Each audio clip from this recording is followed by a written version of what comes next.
Ačiū tau, mieloji, už klausimą. Iš tiesų užduotas labai labai geras klausimas ir irgi dažnai klausimas asmeninėse žinutėse. Tai kviečiu į YouTube, ten rasite daug įdomių dalykų, o čia atsakysiu jūsų klausimą.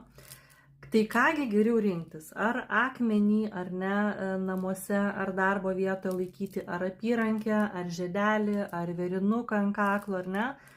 Ar kažkokį galbūt ir nedidelį gabalėlį, ar ne?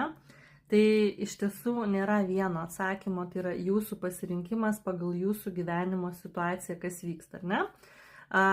Pirmas faktas ir dalykas, kurį tikrai rekomenduoju ir tai yra svarbu, nusipirkus akmenį, nepasidėti jo į stalčių kažkur, ar ne, arba ten pamiršti kažkur ten koridoriuke, arba kažkur, žodžiu, kur pats nematai, kažkur aukštai, nes kas yra svarbu? Akmeniui yra svarbu kontaktas su žmogumi, ar ne? Būtinai.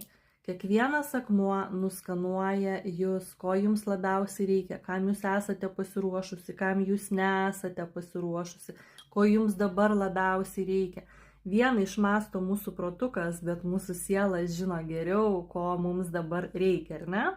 Protas yra viena respublika, žodžiu, mūsų širdis ir siela yra kita respublika, kur yra tiesa, ar ne, ir tas tikrasis vedimas, o ne pasiteisinimo ieškojimas. Bet čia kita tema.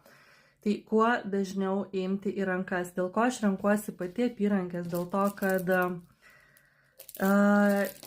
tai yra nuolatinis buvimas šalia, ar ne? Tai yra nuolatinė ta energija, kuri visada mano rankos, aš tik keičiu savo draugus pagal temą, ar ne?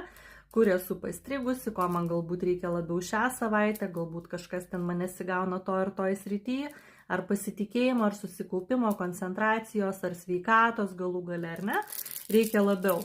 Ir jie visada šalia, aš su jais netgi miegu ir jeigu jums patogu irgi rekomenduoju miegoti, jeigu nepatogu, pasitiekit po pagalbę. Tai pirmą variantą aš pati asmeniškai renkuosi šitą, nes man tai stipriausiai veikia ir aš tiesiog negalima sakyti dievinam tik Dievą, bet aš jos be galo myliu, nes tai yra toks malonumas, šita energija ir tie visi dalykai, kurie prisitraukia, sutapimai jums nutinka, kaip jūs mėgstate sakyti, tai yra fantastiškas malonumas ir aišku greitesnis poveikis ir pokytis, ar ne?